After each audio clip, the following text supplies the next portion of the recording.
అందరికీ నమస్తే, welcome to Q news. నేను మీ రాము.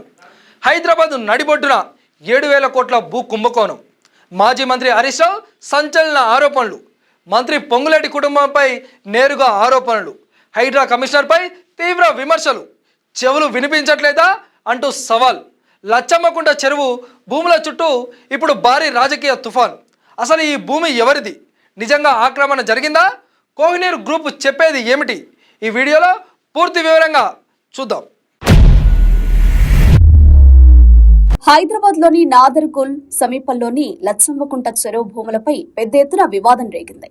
మాజీ మంత్రి బీఆర్ఎస్ ఎమ్మెల్యే హరీష్ రావు ఈ భూములపై 7,000 కోట్ల కుంభకోణం జరుగుతోందని సంచలన ఆరోపణలు చేశారు. ముఖ్యంగా ఈ వ్యవహారంలో మంత్రి పొంగులేటి శ్రీనివాసరెడ్డి కుటుంబ సభ్యుల ప్రమేయం ఉందని పేర్కొన్నారు. ఈ స్కామ్ అంతా ఇంత కాదు, 7,000 కోట్ల రూపాయల స్కామ్. హైదరాబాద్ నడుబొడ్డున 7,000 కోట్ల రూపాయల భూ కుంభకోణానికి ఈ ప్రభుత్వ పెద్దలు దాంట్లో భాగస్వాములు. ఈ భూములు నాదర్గుల్ భూములు. ఈ భూములకు చాలా చరిత్ర ఉంది. ఈ భూములను ప్రభుత్వ భూములుగా డిక్లేర్ చేయాలని ఉమ్మడి రాష్ట్రంలో చంద్రబాబు నాయుడు పోరాటం చేసినాడు. రాజశేఖర్ రెడ్డి గారు ఈ భూములను ప్రభుత్వ భూములుగా ప్రకటించారు. కేసీఆర్ గారి ప్రభుత్వం ఈ భూములను రక్షించింది. ఇప్పుడు వచ్చిన రేవంత్ రెడ్డి ప్రభుత్వం భక్షిస్తున్నది. చంద్రబాబు పోరాటం, కాంగ్రెస్ నాటి వైఎస్ఆర్ ప్రభుత్వ భూములుగా డిక్లేర్ చేయడం, 10 ఏళ్ల బీఆర్ఎస్ ప్రభుత్వం ఈ భూములను రక్షించడం, అధికారంలో వచ్చిన 10 రోజుల్లోనే ఈ భూముల మీద కన్నుబడి ఈ భూములను భక్షించే కార్యక్రమానికి నేటి రేవంత్ రెడ్డి ప్రభుత్వం పాల్పడతా ఉంది.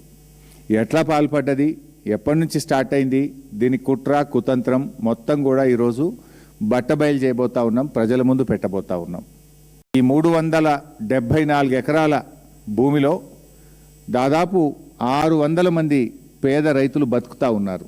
తాతలు, తండ్రులు, పిల్లల కాడ నుంచి బతుకుతూ ఉన్నారు. ఇలా వాళ్ళ భూముల్లోకి వాళ్ళని పోనీయకుండా బౌన్సర్లను పెట్టి పోలీసుల చేత దాడి చేయిస్తూ అక్రమ కేసులు పెడుతూ పేద రైతుల్ని భయభ్రాంతులకు గురి చేస్తూ ఉన్నారు. చాలామంది రైతులు బీఆర్ఎస్ పార్టీ ఆఫీస్కి వచ్చి మా దృష్టికి తేవడం జరిగింది. అది మా సబితక్క నియోజకవర్గం, మహేశ్వరం నియోజకవర్గంలో అక్కగారి దగ్గరికి వెళ్ళి ఎమ్మెల్యే గారుగా కనుక చాలామంది రైతులు అక్కగారికి చెప్పుకున్నారు, బీఆర్ఎస్ పార్టీ దృష్టికి తెచ్చారు. ఈ వ్యవహారంలో హైడ్రా కమిషన్ ఏవి రంగనాథ్ పై హరీష్ రావు తీవ్ర స్థాయిలో మండిపడ్డారు. బాధితులు ఫిర్యాదు చేసినా స్పందించకపోవడం ఎందుకని ప్రశ్నించారు.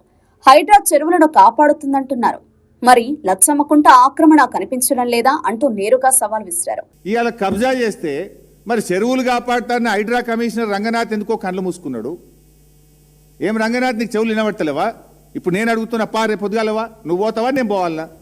నువ్వు పోకపోతే నేను పోతా రేపు పొద్దుగాల, మా ఎమ్మెల్యేలను తీసుకొని మా పార్టీ పోతుంది. ఆ రేకులు ఆ కాంపౌండ్ వాళ్ళు పడగొట్టు, చెరువును పునరుద్ధరించు, చెరువు ఫీడర్ ఛానల్ సరిచేయి, వాళ్ళందరినీ అరెస్ట్ చేయి. పేదోళ్ళని మాత్రం అరెస్ట్ చేస్తావు, వీళ్ళ తెరువు ఎందుకో పోవు, ఎందుకో ధైర్యం వస్తలేదు మిస్టర్ రంగనాథ్. అయితే ఇక్కడ ఇంకా విషయం ఏంటంటే, లచ్చమ్మకుంట నిండితే ఎక్కడికి పోతాయి?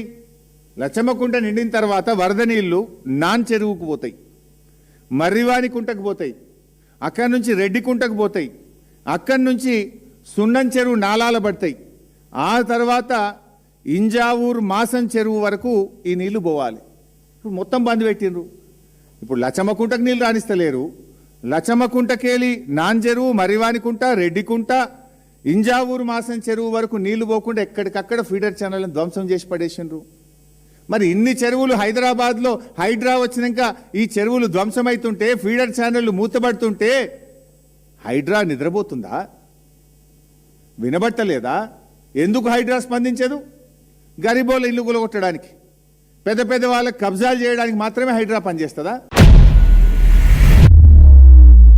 హరీష్ రావు ప్రకారం ఈ భూములు పేదలకు చెందినవని, వాటిని ఆక్రమించే ప్రయత్నం జరుగుతోందని చెప్పారు.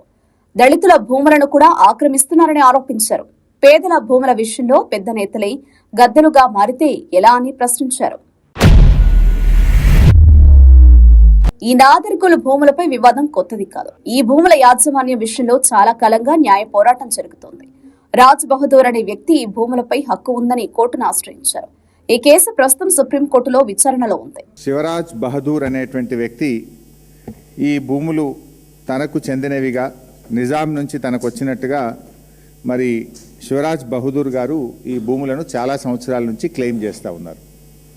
అయితే శివరాజ్ బహదూర్ గారికి సంబంధించి మరి వేరియస్ కోర్ట్స్లో కేసులు జరుగుతూ ఉండే 2005 సంవత్సరంలో ఈ కేసుకు సంబంధించి అప్పటి ఆర్డీఓ గారు రంగారెడ్డి జిల్లా కోర్టులో ఏం చెప్పారంటే, further RDO stated that no declaration under land ceiling laws were also filed by the petitions and this land belongs to government అని 2005లో కూడా చెప్పారు. తమ ప్రభుత్వం ఉన్నప్పుడు ఈ భూములను నిషేధిత జాబితాలో చేర్చమని హరీష్ రావు పేర్కొన్నారు. కానీ ప్రస్తుత ప్రభుత్వం భూభారతి పోర్టల్లో ఈ భూములను ప్రభుత్వ భూమిగా చూపించిందని విమర్శించారు. ఇది పెద్ద అనుమానాలకు తావిస్తోంది. స్థానిక రైతులు రెవెన్యూ అధికారులకు హైడ్రాకు ఫిర్యాదు చేసినా స్పందన లేదని ఆరోపణలు వచ్చాయి. భూములను కాపాడాల్సిన బాధ్యత ఉన్న అధికారులే స్పందించకపోతే ఎలా అని హరీష్ రావు ప్రశ్నించారు. అసెంబ్లీలో ఆక్రమణలు చేస్తే ఎవరిని వదలడు అని చెప్పిన సీఎం రేవంత్ రెడ్డి ఇప్పుడు ఎందుకు చర్యలు తీసుకోవడం లేదని హరీష్ రావు నిలదీశారు. ఇది రాజకీయంగా కూడా పెద్ద చర్చకు దారితీసింది. లచ్చమ్మకుంట భూముల వద్దకు హైడ్రా కమిషనర్ రావాలని హరీష్ రావు డిమాండ్ చేశారు. రాకపోతే తానే ఎమ్మెల్యేలతో కలిసి అక్కడికి వెళతారని సవాల్ విసిరారు. ఇది ఈ వివాదాన్ని మరింత హీట్ పెంచింది. ఈ ఆరోపణలను కోహినూరు గ్రూప్ సంస్థ ఖండించింది. ఇది పూర్తిగా రాజకీయ ఆరోపణలేనని పేర్కొంది. మంత్రి పొంగులేటి శ్రీనివాస్ రెడ్డి లేదా ఆయన కుమారుడు హర్షరెడ్డికి ఈ భూములతో ఎలాంటి సంబంధం లేదని స్పష్టం చేసింది. కోహినూరు గ్రూప్ ప్రకారం ఈ భూములు రాజా శివరాజ్ బహదూర్ కు చెందిన ప్రైవేట్ ఆస్తి. 2015లో సుప్రీంకోర్టు కూడా వారసులకే హక్కుందని తీర్పిచ్చిందని తెలిపింది. ఈ ప్రకటనతో వివాదం మరో మలుపు తీసుకుంది. ఈ మొత్తం వ్యవహారం ఇప్పుడు రాజకీయంగా హాట్ టాపిక్ గా మారింది.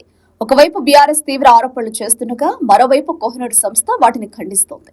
నిజం ఏది అన్నది ఇంకా స్పష్టంగా తెలియాల్సి ఉంది. ఈ భూములపై సుప్రీంకోర్టులో విచారణ జరగనుంది. కోర్టు తీర్పు, ప్రభుత్వ చర్యలు ఈ వివాదానికి కీలకం కానున్నాయి. అప్పటి వరకు ఈ భూ వివాదం రాజకీయంగా కొనసాగుతూనే ఉంటుంది. మొత్తానికి లచ్చమ్మకుంట భూముల వివాదం ఇప్పుడు తెలంగాణ రాజకీయాల్లో పెద్ద సంచలనంగా మారింది. 7,000 కోట్ల ఆరోపణలు, మంత్రి కుటుంబంపై విమర్శలు, అధికారులపై ప్రశ్నలు, కోహినూరు సంస్థ ఖండన. ఈ కేసులో నిజమేది? ఆరోపణలేనా లేక నిజంగా కుంభకోణమా? దీనికి సమాధానము రాబోయే రోజుల్లో స్పష్టమవుతుంది. మీ అభిప్రాయం ఏంటో కామెంట్లో తెలపండి. Thank you. అధికారులు మీ సమస్యలను పట్టించుకోవట్లేదా? నెలల తరబడి మిమ్మల్ని ఇబ్బంది పెడుతున్నారా? మీ సమస్యకు ఎవరు స్పందించడం లేదా? అయితే ఆలస్యం చేయకుండా వెంటనే క్యూన్యూస్ కు కాల్ చేయండి. సంప్రదించాల్సిన నెంబర్లు 8143001981. మీ తరపున మేము బాధ్యత తీసుకొని మీ సమస్యను అధికారుల దృష్టికి తీసుకెళ్తాం. పబ్లిక్ వాయిస్, సామాన్యుడి ప్రశ్నాస్త్రం, ప్రతి గురువారం ఉదయం 11 గంటలకు మీ క్యూన్యూస్ లో.